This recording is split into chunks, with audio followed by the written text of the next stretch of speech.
Hello everyone, आकार IAS के YouTube channel पे आप सभी का स्वागत है। तो इस लेक्चर में हम लोग द हिंदू का न्यूज़ एंड एडिटोरियल एनालिसिस करेंगे। हम देखेंगे कि जो अलग अलग एग्ज़ाम्स होते हैं जैसे यूपीएससी एंड जैसे स्टेट पब्लिक सर्विस कमीशन के एग्ज़ाम्स होते हैं, तो उनके प्रीलिम्स एंड उनके मेंस के पॉइंट ऑफ व्यू से हम न्यूज़पेपर को एंड हम एडिटोरियल्स को कैसे पढ़ सकते हैं, किस पर्सपेक्टिव से पढ़ सकते हैं। तो मेरा नाम है मृणाल कुमार। आज है 17 जनवरी वेडनेसडे। चलिए देखते हैं क्या इंपॉर्टेंट आर्टिकल्स आए हैं। सबसे पहली बात तो आर्टिकल आया है आपका जुडिशियल कॉन्ट्राडिक्शंस इन दिल्ली चीफ सेक्रेटरीज एक्सटेंशन। उसके बाद है आपका जियोपॉलिटिक्स इन बांग्लादेश इलेक्शन रिजल्ट। तीसरा है आपका understanding the 10th schedule. And तीनों आर्टिकल आज आपके एग्ज़ाम के पॉइंट ऑफ व्यू से इम्पॉर्टेंट हैं।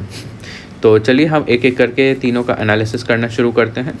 सबसे पहला है जुडिशियल कॉन्ट्राडिक्शन इन दिल्ली चीफ सेक्रेटरीज एक्सटेंशन। तो सबसे पहले मैं इसकी रेलेवेंस बताऊँ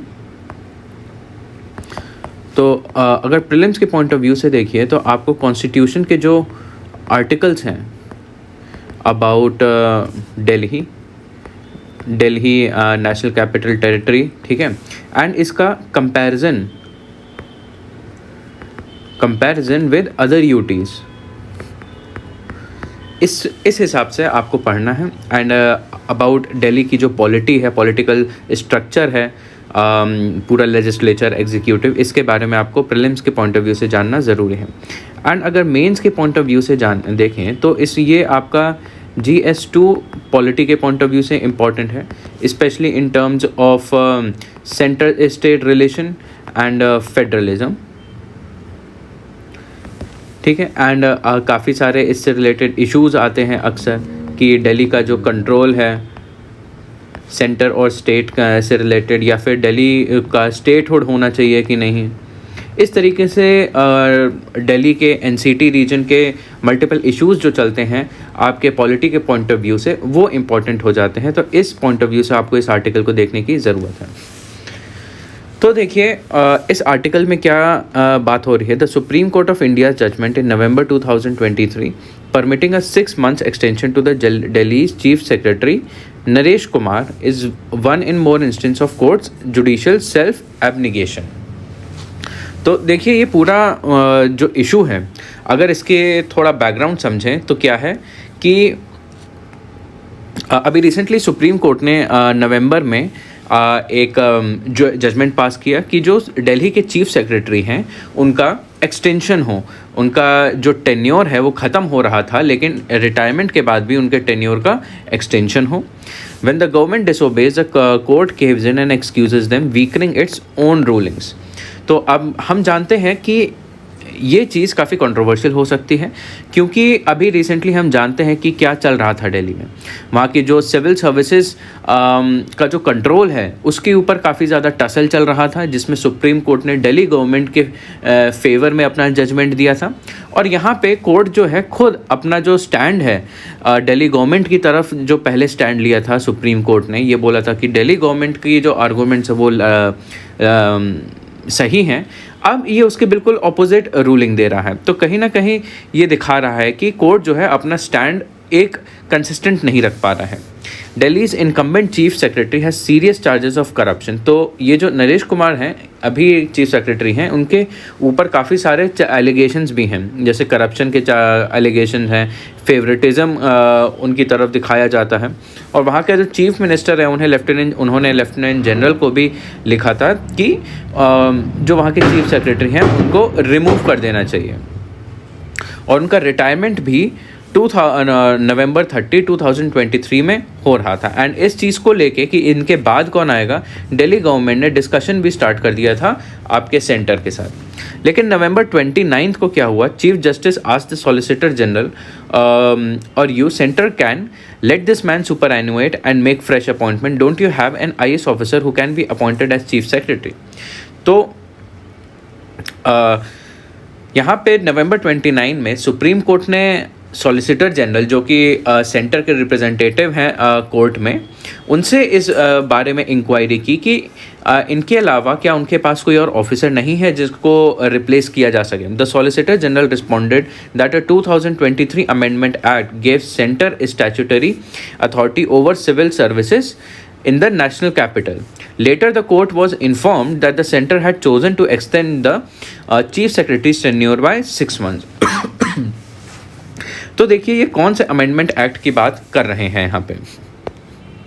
तो यहाँ पे कौन से अमेंडमेंट एक्ट की बात कर रहे हैं कि जो दिल्ली का जो सिविल सर्विसेज अथॉरिटी है, ठीक है, जो सिविल सर्विसेज का जो कंट्रोल है, अभी लास्ट ईयर 2023 में जो सेंटर है उसने एक एक्ट पास किया कि अब दिल्ली का police, public order and land जो अभी तक सेंटर के कंट्रोल में रहता था उसको और एक्सटेंड करके सिविल सर्विसेज भी अपना स्टेट से हटा के सेंटर के कंट्रोल में ले आई सरकार, जिसका काफ़ी ज़्यादा विरोध किया दिल्ली गवर्नमेंट ने। ये सारा जो प्रोविजंस है ये आपके कॉन्स्टिट्यूशन के आर्टिकल 239 AA में आते हैं, ठीक है।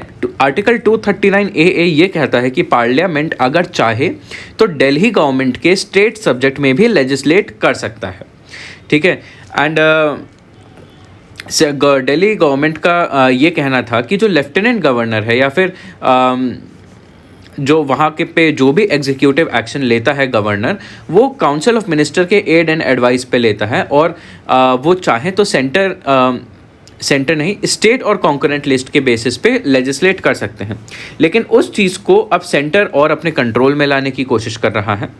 तो शुरुआत में सुप्रीम कोर्ट ने ये बोला था कि दिल्ली गवर्नमेंट सिविल सर्विसेज पे तब तक कंट्रोल रख सकता है जब तक पार्लियामेंट कोई लॉ नहीं बना पाता। एंड ये बताया था जब तक कि लॉ नहीं बनता वो सब्जेक्ट जो है सिविल सर्विसेज का, दिल्ली में सिविल सर्विसेज का सब्जेक्ट जो है स्टेट लिस्ट को बिलोंग करता है। लेकिन जैसे ही ये जजमेंट आता है, पार्लियामेंट क्या होता है, प्रेसिडेंट एक ऑर्डिनेंस लाता है एंड वो ऑर्डिनेंस एक लॉ में बदल जाता है और वो पार्लियामेंट में वैलिडेट हो जाता है और उस लॉ के तहत एक सिविल सर्विसेज की अथॉरिटी बनती है दिल्ली में, जिसमें सेंटर और स्टेट का रिप्रेजेंटेशन होता है।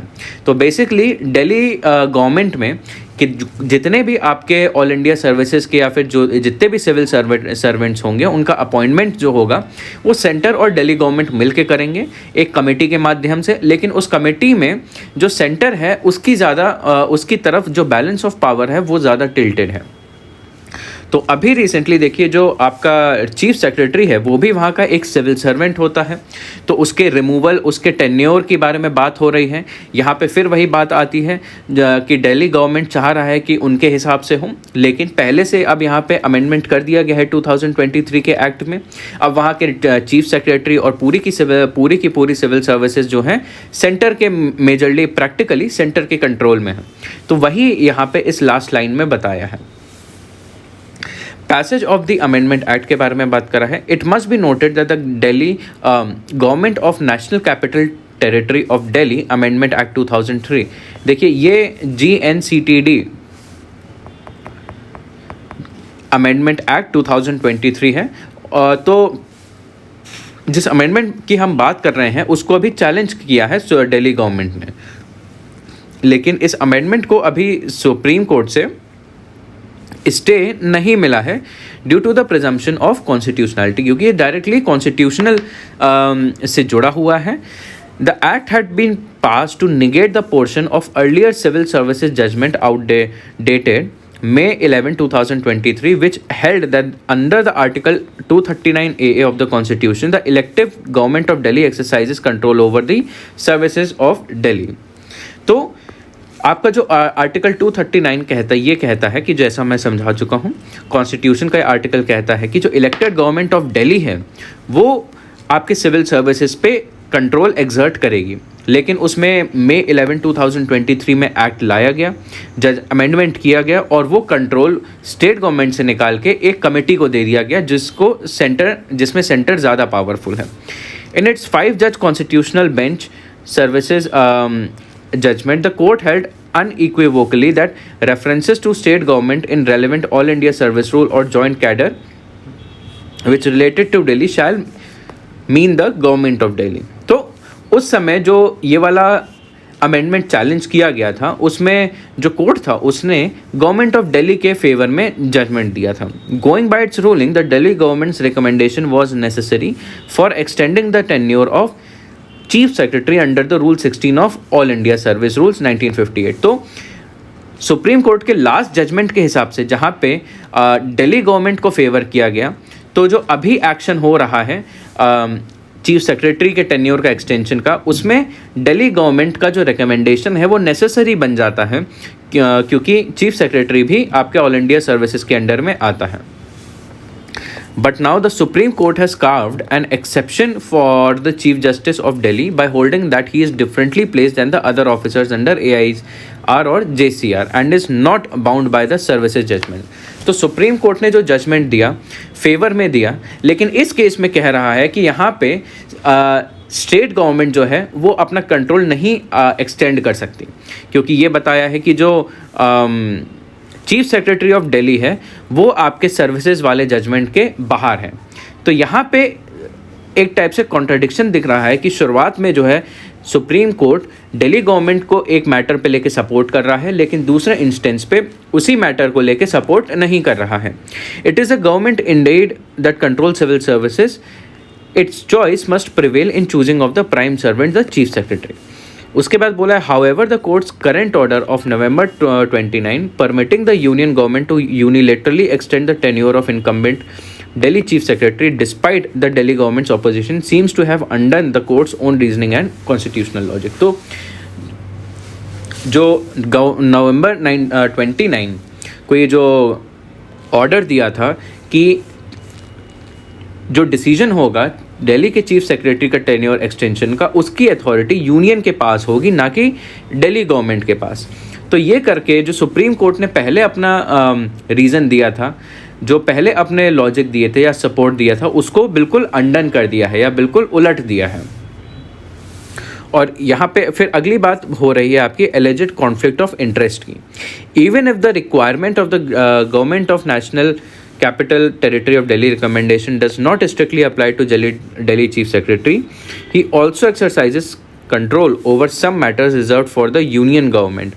The rules also contain two preconditions for the extension of his tenure. The rule requires with full justification and in public interest. तो यहाँ पे ये बताया है कि जो रूल्स हैं, ये कुछ रूल्स बताते हैं आपके दिल्ली के चीफ सेक्रेटरी के टेन्योर के एक्सटेंशन के बारे में. ये कहते हैं कि अगर उनका टेन्योर एक्सटेंड किया जाना चाहिए तो उसका जस्टिफिकेशन होना चाहिए और वो पब्लिक इंटरेस्ट में होना चाहिए. लेकिन देखिए यहाँ पे क्या हो रहा है, जिनका टेन्योर एक्सटेंड हो रहा है उनके ऊपर काफ़ी सारे करप्शन के चार्जेस लेवल किए गए हैं एंड काफ़ी सारे ऐसे चार्जेस जो अभी इन्वेस्टिगेशन के अंडर हैं. एंड इसी को ध्यान में रखते हुए वहाँ के चीफ मिनिस्टर ने उनका इमीडिएट रिमूवल जो है रिक्वेस्ट किया है. When the chief secretary has completely lost the confidence of the government, the question of full justification of public interest does not even arise. तो जब वहाँ के चीफ सेक्रेटरी गवर्नमेंट का जो पूरा कॉन्फिडेंस है लूज़ कर चुके हैं और अब वो उनका एक्सटेंशन जो है ना ही जस्टिफाई किया जा सकता है और ना ही पब्लिक इंटरेस्ट में बताया जा सकता है, क्योंकि उन पे ऐसे चार्जेस हैं, तो उनके रहने का बहुत ज़्यादा मतलब नहीं रहता है. The role of a chief secretary in a government was first delineated by a 5-judge bench decision of Supreme Court in the Royappa case. The ruling finds mention in its recent order only to be ignored. कि जो chief secretary से related government में rules होते हैं वो पहली बार इस वाले केस में, रोयप्पा केस में दिए जाते हैं. लेकिन इस केस में जो रूल्स एंड रेगुलेशंस हैं इस वाले प्रेजेंट वाले केस में इनका बहुत ज़्यादा मेंशन नहीं है. And in rules and regulation को, चीफ सेक्रेटरी के रूल्स एंड रेगुलेशन को मोस्टली इग्नोर कर दिया गया है. In the Royappa the court had held that the post of the chief secretary is a post of great confidence as he is the linchpin of the administration necessitating a rapport between him and the chief minister. इस वाले case में ये बताया था कि chief secretary की जो post होती है बहुत ज़्यादा इंपॉर्टेंट होती है एंड बिल्कुल सेंट्रल होती है आपके एडमिनिस्ट्रेशन की. तो इसके चलने के लिए इंपॉर्टेंट होता है कि उसके और चीफ मिनिस्टर के बीच में अच्छे संबंध हों. लेकिन अभी दिल्ली में क्या हो रहा है कि इस कोर्ट ने इस पुराने रूल को भी इग्नोर कर दिया है, saying that the application of Royappa in the matter of chief secretary shall be decided when the court hears a challenge to the constitutional validity of the act. तो कोर्ट ने अभी टेन्योर के extension के बाद जब चली है तो वहाँ पे इस वाले जजमेंट को इग्नोर कर दिया है और ये बोला है कि अभी नहीं, ये जब पूरा अमेंडमेंट एक्ट जब चैलेंज होगा तब देखा जाएगा. The court then proceeded to decide the matter based on opposition of law as it exists today, but failed to note that the 2023 amendment did not oust the application of Royappa case, and hence Royappa is the position of law as it exists today. तो कहीं ना कहीं government जो है उसने एक major rule of law जो है उसको इग्नोर करते हुए अपना जजमेंट दिया है। और अब देखते हैं कि दिल्ली गवर्नमेंट का यहाँ पे क्या पक्ष है, दिल्ली गवर्नमेंट क्या कहना चाह रही हैं।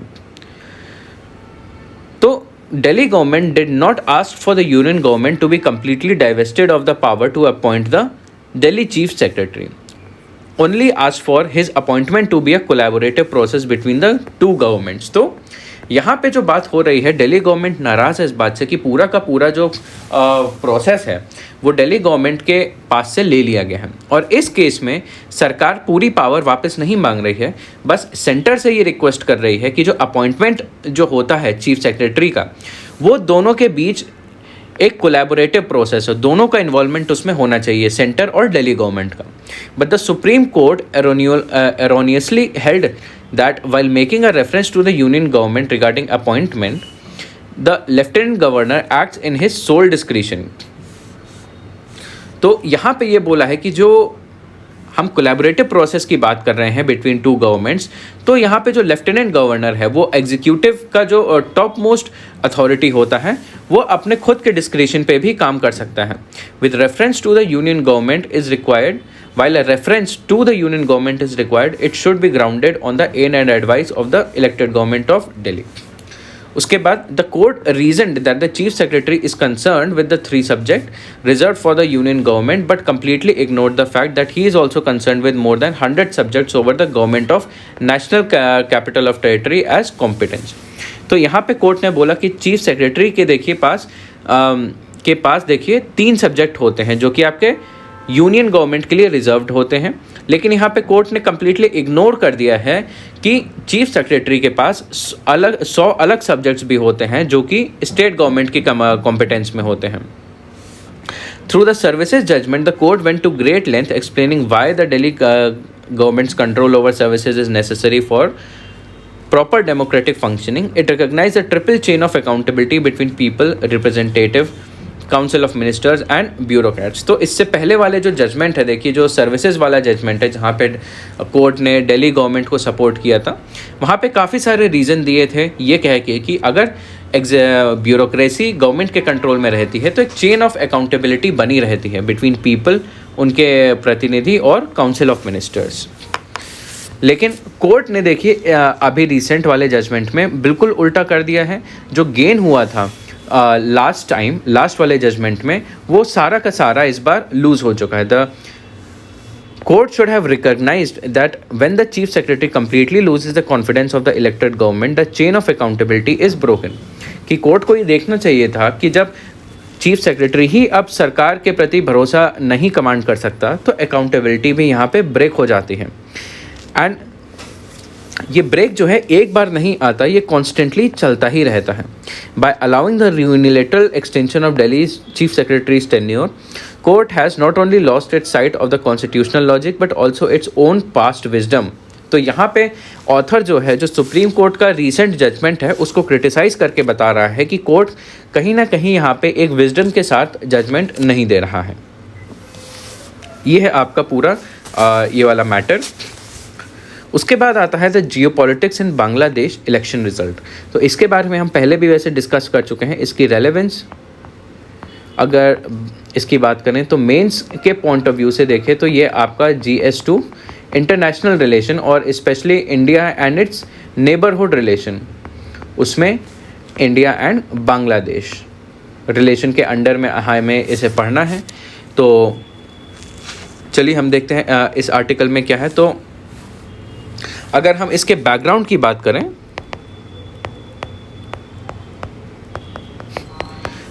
बात करें, Bangladesh held its national election on January 7, 2024 between violence and protest as poll became embroiled in controversy. तो हमें पता है अभी रिसेंटली बांग्लादेश में पोल्स हुए हैं, वहाँ पे जो इलेक्शंस हुए हैं वो काफ़ी ज़्यादा कंट्रोवर्सी में घिरे हुए हैं। ठीक है, हम ये भी जानते हैं कि अभी रिसेंटली उन इलेक्शंस को जीत के मिसेस शेख हसीना आई हैं जो कि इंडिया को काफ़ी ज़्यादा सपोर्ट करती हैं। तो इसके आगे देखते हैं, the ruling Awami league and the allied achieved a resounding victory by getting 225 out of 300 contested seats. तो जो शेख हसीना जिस पार्टी की हैं, जिसका नाम है अवामी लीग, तो बांग्लादेश की 300 सीटों में से 225 सीटों में उन्होंने जीता है। और जो मेन ऑपोजिशन पार्टी है, बांग्लादेश नेशनलिस्ट पार्टी BNP, जिनका लीडर और लास्ट प्राइम मिनिस्टर खालिदा जिया उनको इम्प्रिजन कर रखा है on the allegations of corruption. तो ये जो गवर्नमेंट है, इन्होंने इलेक्शन से पहले ही जो अपोजिशन के लीडर्स हैं उनको जेल में डाल रखा है ऑन द कॉन्टेक्स्ट ऑफ ये कह के कि करप्शन में इन्वॉल्व थे, ठीक है। और ये जो अपोजिशन है, फिर इन्होंने क्या किया, पोल्स को बॉयकॉट किया, ये डिमांड करते हुए कि जो इलेक्शंस हैं वो एक न्यूट्रल केयर टेकर गवर्नमेंट के अंडर में होनी चाहिए। The constitutional provision of which was abrogated by the Awami League after it came to power in 2009। तो देखिए वहाँ पे कंट्रोवर्सी चल रही है मेजॉरिटी और अपोजिशन के बीच में। इलेक्शन होने से पहले वहाँ के अपोजिशन लीडर्स को जेल कर दिया गया एंड वहाँ के कुछ लॉज में भी चेंज कर दिए गए कि इनकी जो ताकत है, इनकी जो पावर है, ये पावर में बने रहें। और इसके चलते लोगों ने ये बोला कि जो अपोजिशन है, अपोजिशन को सपोर्ट करने वाले जितने भी लोग हैं, वो पूरा का पूरा इलेक्शन बॉयकॉट करेंगे, वो लोग इलेक्शन में हिस्सा ही नहीं लेंगे।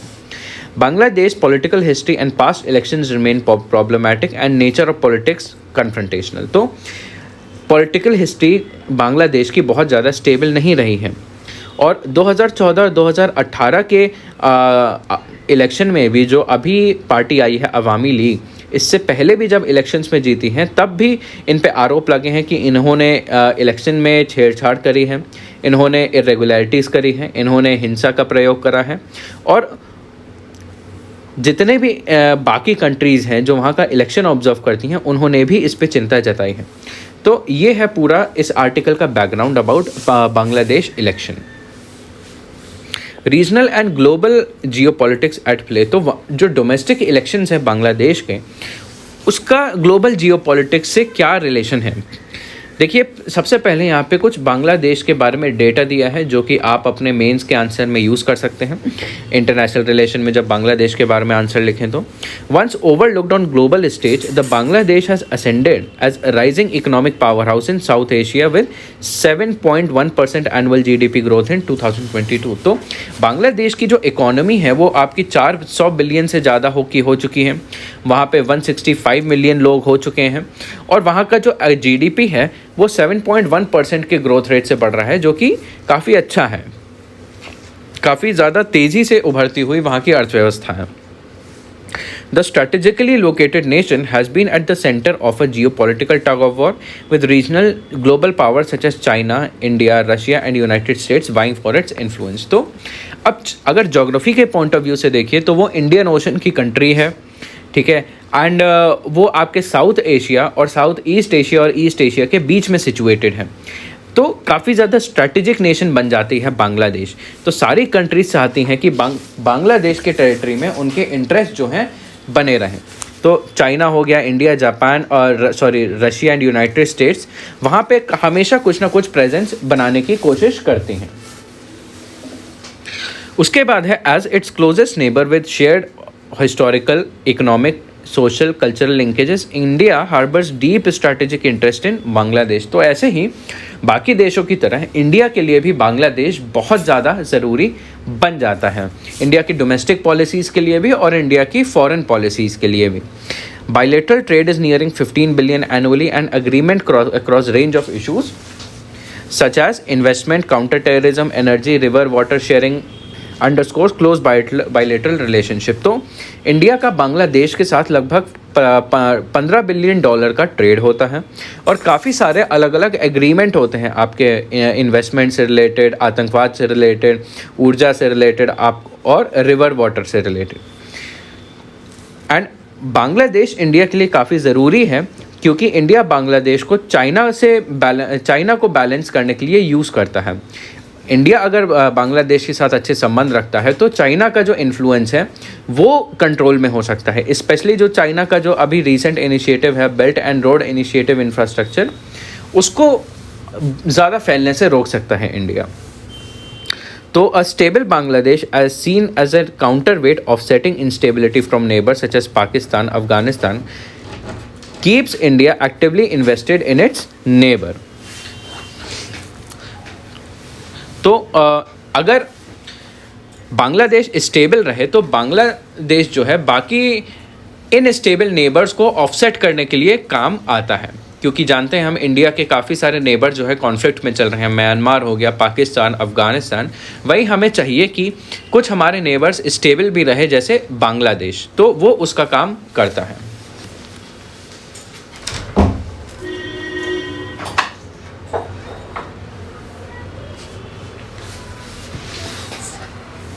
एंड इसी को ध्यान में रखते हुए अभी रिसेंटली जब वहाँ के नए प्रधानमंत्री आती हैं तो हमारे प्रधानमंत्री उन्हें कॉन्ग्रेचुलेट करते हैं।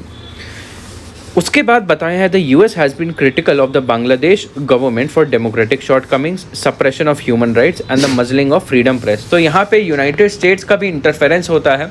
यूनाइटेड स्टेट्स भी बांग्लादेश को कॉन्स्टेंटली क्रिटिसाइज़ करता है कि वहाँ पे डेमोक्रेटिक प्रिंसिपल्स फॉलो नहीं होते हैं, वहाँ पे ह्यूमन राइट्स को सप्रेस किया जाता है और लोगों का जो फ्रीडम प्रेस फ्रीडम है उसको भी सप्रेस किया जाता है। उसके बाद है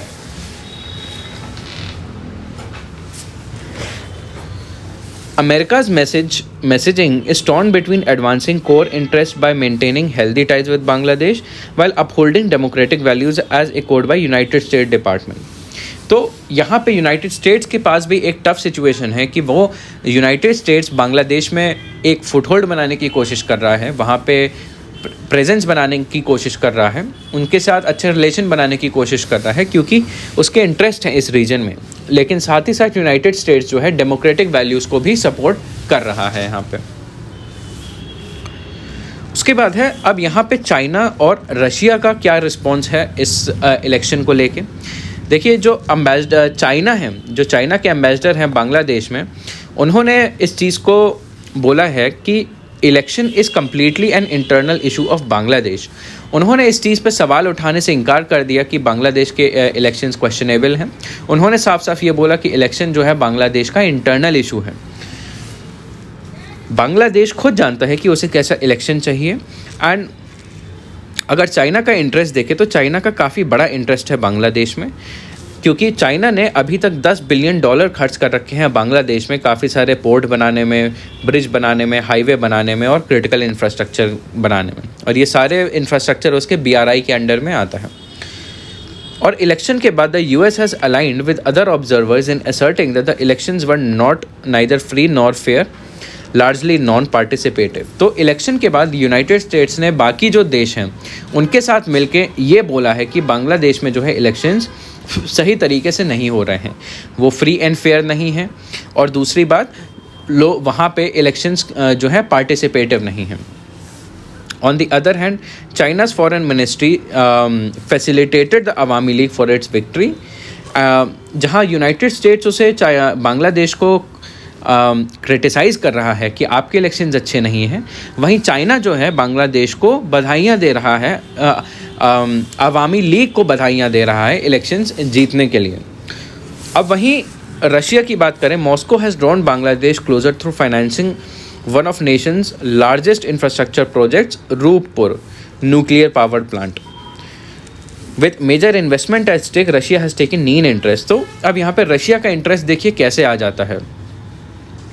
रशिया ने बांग्लादेश में लगभग आपके 12 बिलियन इन्वेस्ट कर रखे हैं, $12 बिलियन इन्वेस्ट कर रखे हैं, और वहाँ पे एक न्यूक्लियर पावर प्लांट बना रहा है रशिया, लगभग 2400 मेगावाट का।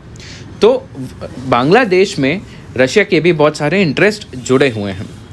In a unique act of collaboration, when Russian ship carrying nuclear material was denied entry due to United States sanction in late 2022, India intervened to receive the cargo and transported it by road to construction of site of Russia and congratulated Sheikh Hasina on her election.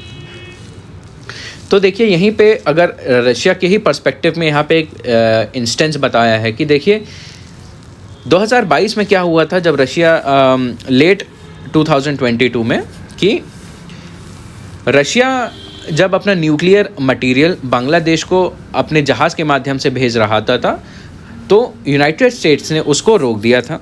तो India ने यहाँ पे support करा था Russia को। India ने वो जहाज़ खुद रिसीव करा और अपनी कंट्री से बांग्लादेश में वो न्यूक्लियर मटेरियल पहुँचाया।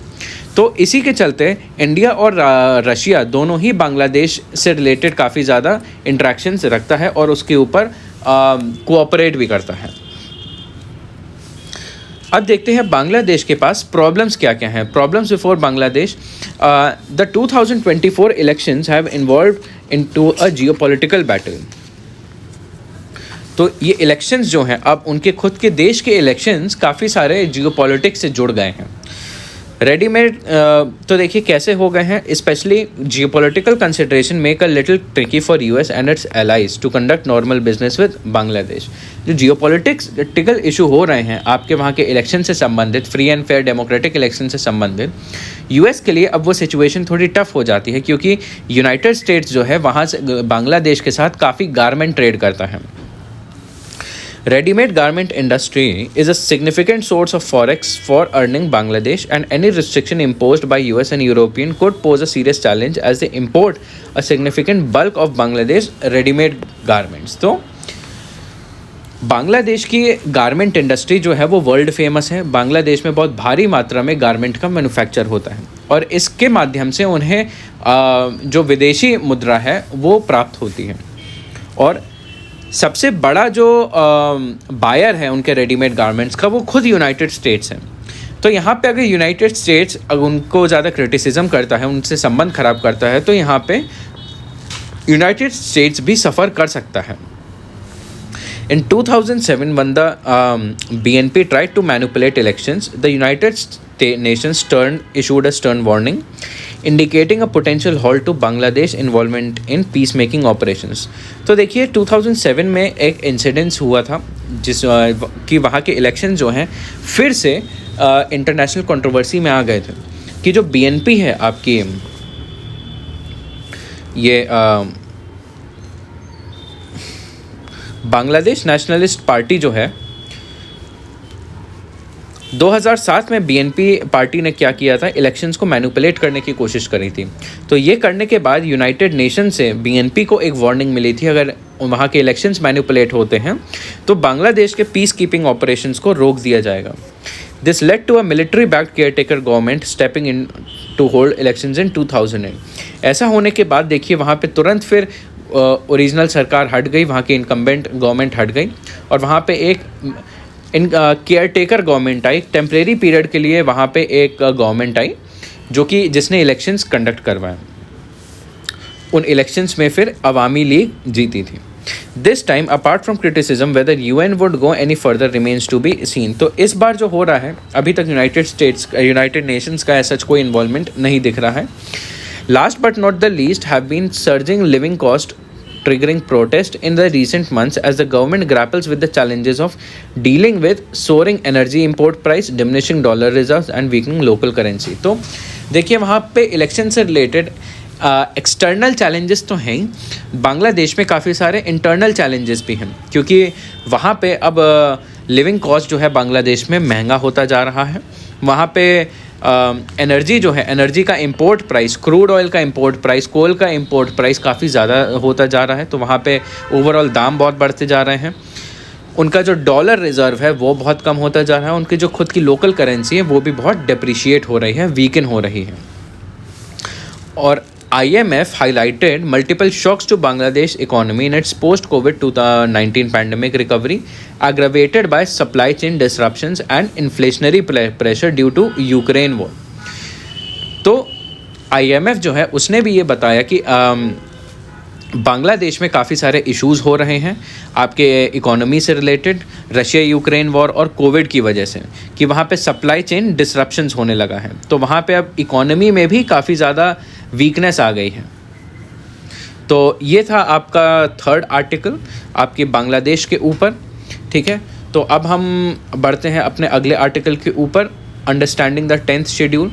तो ये वाला आर्टिकल काफ़ी ज़्यादा इंपॉर्टेंट है आपके एग्ज़ाम पॉइंट ऑफ व्यू से। अगर इसकी रेलेवेंस देखें तो ये आपका प्रीलिम्स के लिए काफ़ी ज़्यादा इम्पॉर्टेंट है कि इसमें आपको जानना है कौन कौन से आर्टिकल्स हैं, कौन कौन से शेड्यूल हैं एंड उनके क्या प्रोविजंस हैं, ठीक है, इसके अलावा आपको जानना है क्या क्या सुप्रीम कोर्ट जजमेंट्स हैं इससे रिलेटेड, और इसके क्या क्या रूल्स एंड रेगुलेशंस हैं। रूल्स हो गया, रेगुलेशन हो गया, और आपके एक्सेप्शंस हो गया।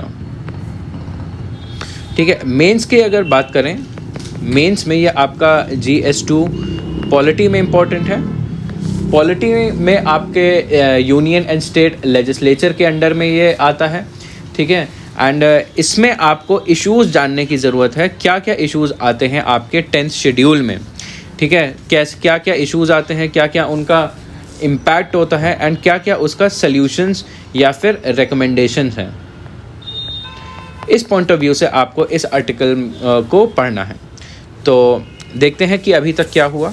तो ये न्यूज़ आर्टिकल का बैकग्राउंड क्या है। The Maharashtra assembly speaker has refuse to disqualify 40 MLAs of Eknath Shinde faction after recognizing as a real Shiv Sena. तो जो एकनाथ शिंदे हैं उन्होंने वो शिवसेना से स्प्लिट हो गए थे, एंड जो वहाँ का असेंबली स्पीकर है उनको डिस्क्वालीफाई करने के बजाय उन्हें रियल फैक्शन के तौर पे घोषित कर दिया गया। He held that the appointment of the whip by this group as valid। तो वहाँ पे असेंबली जो स्पीकर हैं उन्होंने ये भी बोला कि जो whip जो जारी करी है उन्होंने, जो whip का अपॉइंटमेंट है, whip कौन होता है, एक ऑफिसर होता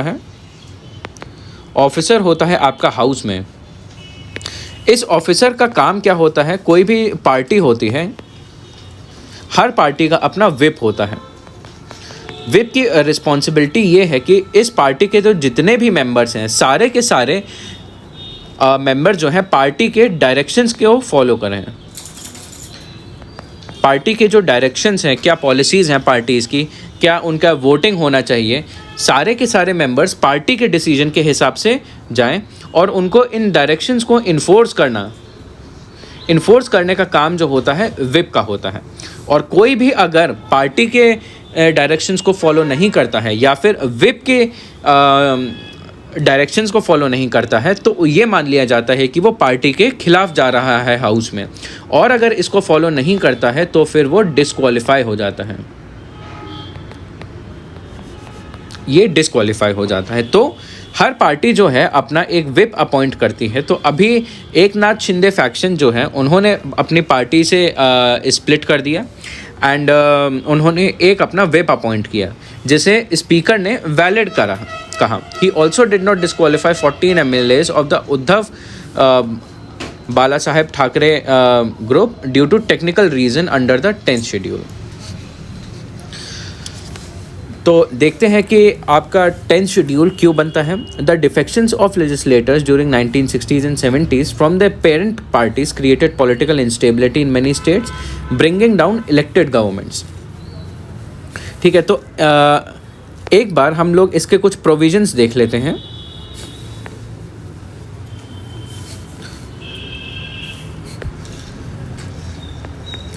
तो एक अगर हम लोग एंटी डिफेक्शन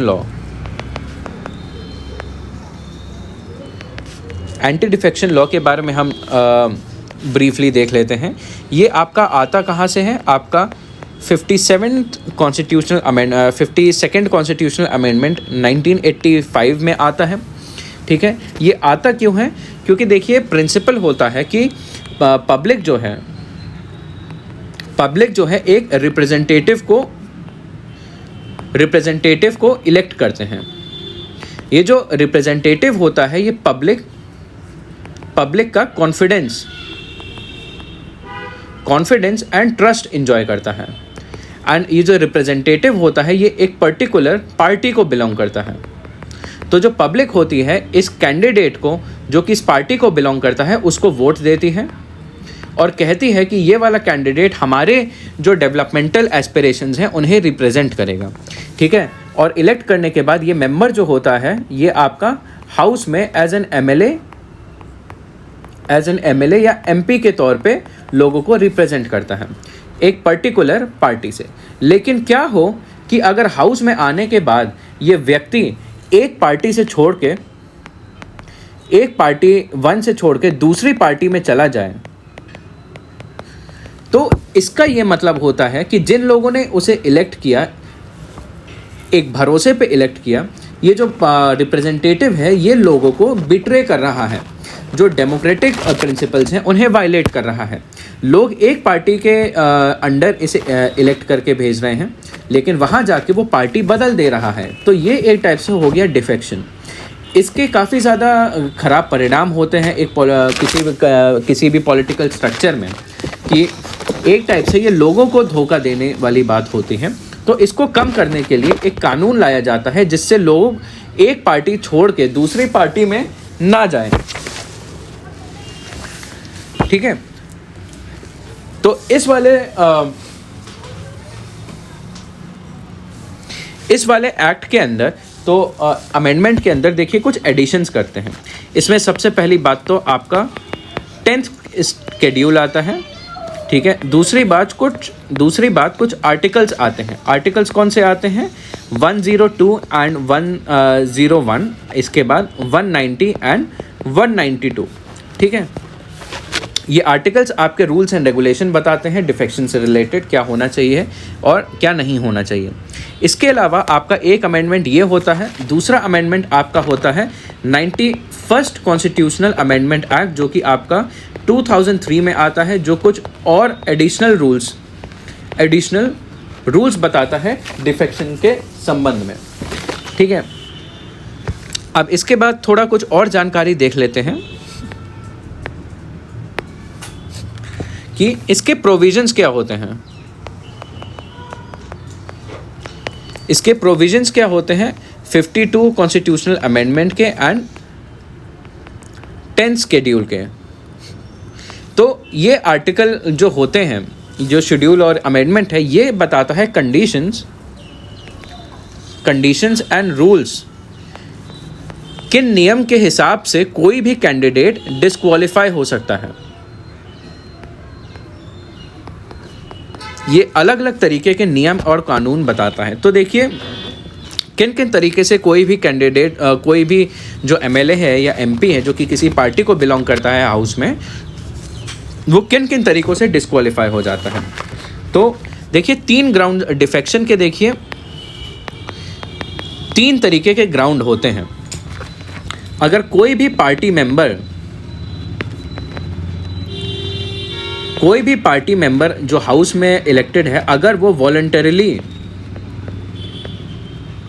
वॉलंटरली अपनी मेंबरशिप जो है, वॉलंटरली मेंबरशिप अपनी गिव अप कर दे, तब वो डिस्क्वालीफाई हो सकता है। या फिर विप के डायरेक्शंस के हिसाब से नहीं कर जाए, या फिर विप के कहने के हिसाब से वोट ना करे, या फिर पार्टी के अगेंस्ट वोट करें, तो वो डिस्क्वालीफाई हो जाता है, जो कि अगर पार्टी मेंबर हो, या फिर एक पार्टी से छोड़ के दूसरी पार्टी में अगर ज्वाइन करें, डिफेक्ट करें, तो वो डिस्क्वालीफाई हो जाता है। एक कंडीशन होती है ये। अब दूसरी कंडीशन की बात करते हैं। ये होता है जो लोग आपके इलेक्टेड मेंबर्स होते हैं, इलेक्टेड पार्टी मेंबर्स होते हैं। अब देखिए कुछ नॉमिनेटेड मेंबर्स भी होते हैं। जो नॉमिनेटेड मेंबर्स होते हैं, जिनको प्रेसिडेंट नॉमिनेट करता है, ये ऐसा नॉमिनेटेड मेंबर अगर कोई भी पॉलिटिकल पार्टी आपका ज्वाइन करें, वो भी आफ्टर 6 months, तो वो डिस्क्वालीफाई हो जाता है। ठीक है, और तीसरी कंडीशन होती है आपके इंडिपेंडेंट मेंबर्स। इंडिपेंडेंट मेंबर्स देखिए वो होते हैं जो कि आपकी किसी भी पॉलिटिकल पार्टी को बिलोंग नहीं करते, वो खुद के दम पे इलेक्शन लड़ते हैं और लोगों का रिप्रेजेंटेशन और कॉन्फिडेंस जीतते हैं। वो हाउस में किसी भी पार्टी को बिलोंग नहीं करते, उनको इंडिपेंडेंट मेंबर्स कहते हैं। तो अगर कोई भी इंडिपेंडेंट मेंबर किसी पार्टी को ज्वाइन करता है, जॉइन्स एनी पार्टी, तो फिर उसको डिस्क्वालीफाई घोषित कर दिया जाता है। ठीक है, ये हो गई आपकी कंडीशंस होती हैं डिस्क्वालिफिकेशन की, कंडीशंस फॉर डिस्क्वालिफिकेशन। और उसके बाद अगर देखें कुछ और चीज़ें कि इसकी एक्सेप्शंस क्या हैं।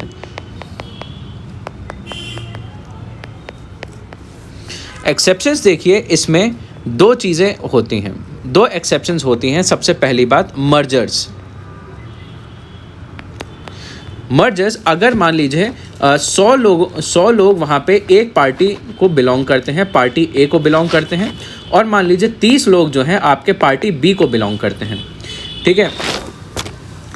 तो अगर पार्टी ए के 2/3 मेंबर्स यानी ऑलमोस्ट 66 मेंबर्स पार्टी ए छोड़ के पार्टी बी को ज्वाइन कर लेते हैं, तब इस केस में ये बोला जाता है कि यहाँ पे डिफेक्शन काउंट नहीं होता है, क्योंकि एक टाइप से मेजॉरिटी पार्टी ही जो है वो शिफ्ट हो रही है, ठीक है।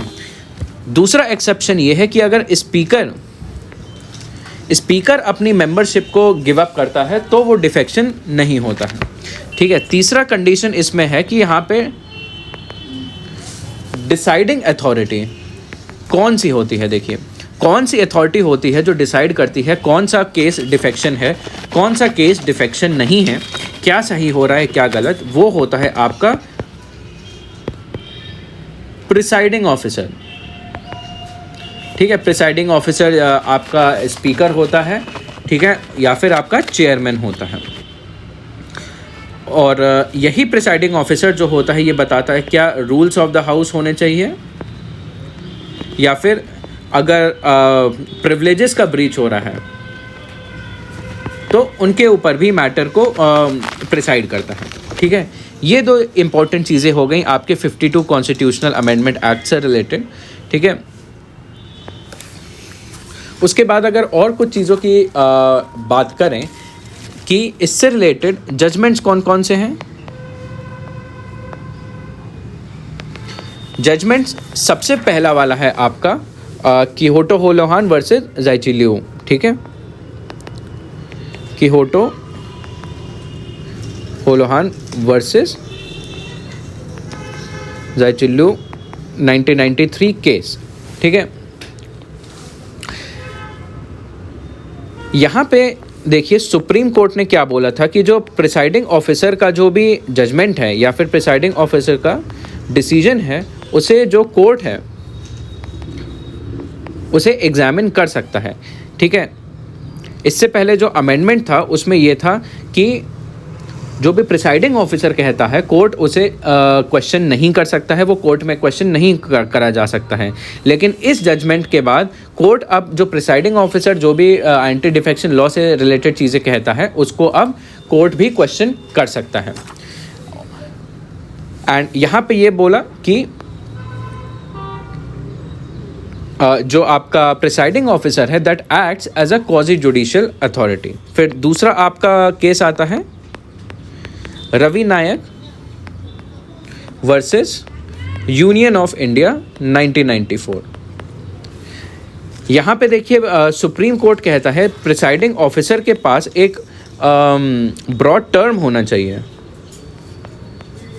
फॉर डिसाइडिंग अ केस, कि जो स्पीकर है या फिर प्रिसाइडिंग ऑफिसर है उसको एक निर्धारित समय के अंदर ही केस को डील करना चाहिए, ठीक है।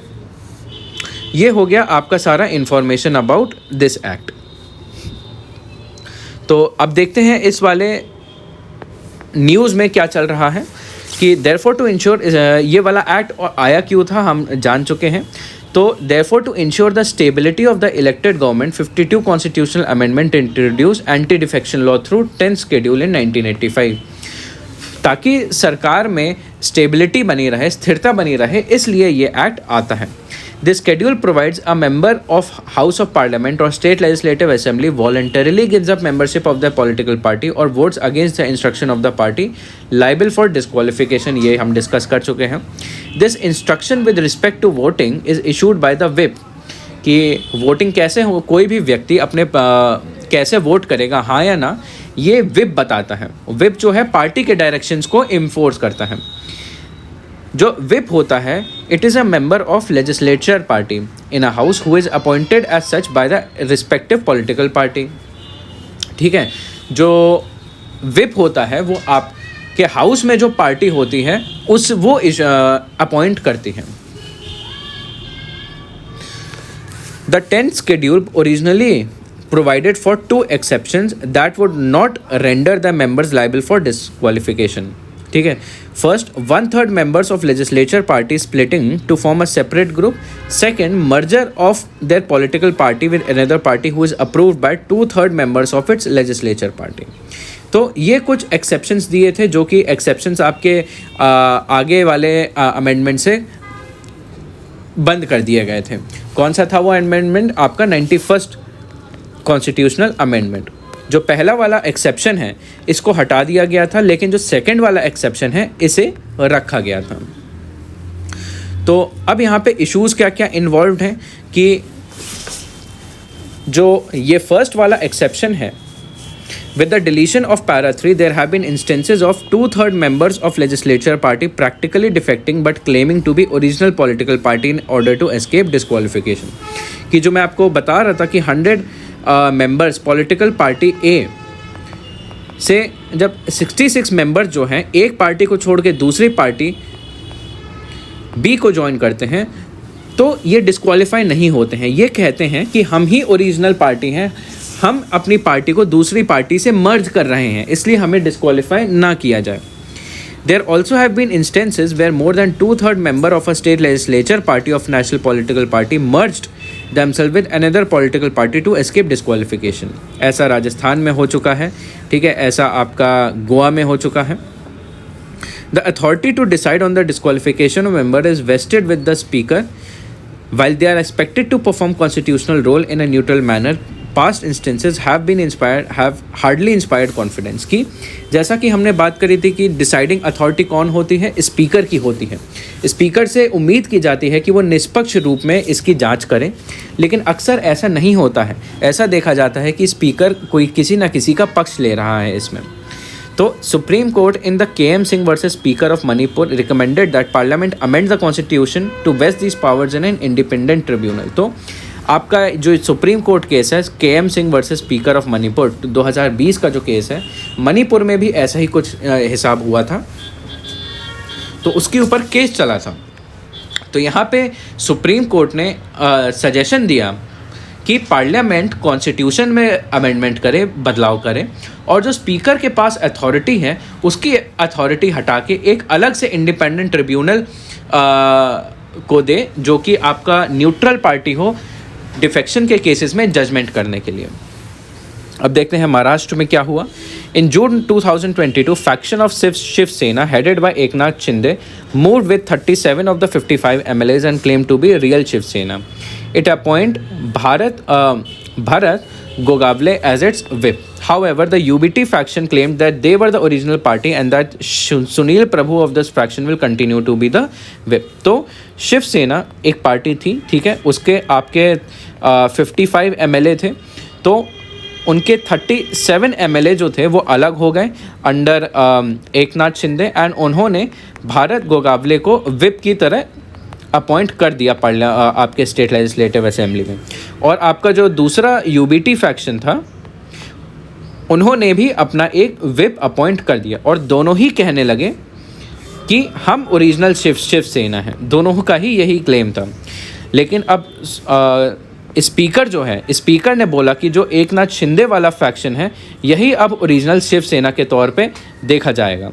और जो उनका विप अपॉइंट करना था हाउस में, कि अभी तक पूरे हाउस में एक ही शिवसेना थी और उनका एक ही विप था, लेकिन अब इन्होंने पॉलिटिकल पार्टी अपनी अलग करके, इन्होंने डिफेक्ट करके एक टाइप से अपना नया विप अपॉइंट कर दिया है, जिसको वैलिड बताया है। This was based upon the strength of the members of the Shinde faction and parties 1999 constitution. तो इतना था आज के लेक्चर में, इतने इंपॉर्टेंट टॉपिक्स थे। तो आई होप आपको ये लेक्चर हेल्पफुल लगा हो, एंड अगर आपको कोई इशू हो या कोई भी प्रॉब्लम हो तो आप कमेंट में पूछ सकते हैं, उसका आपको जवाब मिल जाएगा। Till then see you in the next editorial.